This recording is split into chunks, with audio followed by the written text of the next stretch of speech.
Hi good morning, காலை வணக்கங்க. தோசை தாங்க ஊற்ற போகிறேன். காலையில் இன்றைக்கி பிரேக்ஃபாஸ்ட்டு. தோசை ஊற்றிக்கலாம். எண்ணெய் ஊற்றிக்கலாங்க.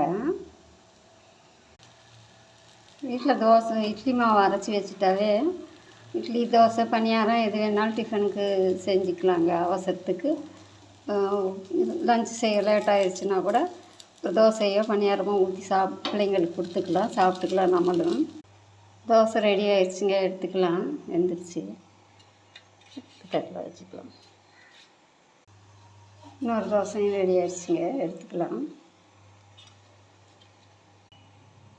தோசைக்கு பாருங்கள், மல்லி சட்னி தான் அரைச்சிருக்கேன். வெங்காயம், தக்காளி, பூண்டு, மல்லித்தழை எல்லாமே வச்சு வதக்கி அரைச்சிருக்கேங்க. யாருக்கெல்லாம் தோசையோட மல்லி சட்னி வச்சு சாப்பிட பிடிக்குமோ கமெண்டில் சொல்லுங்கள்.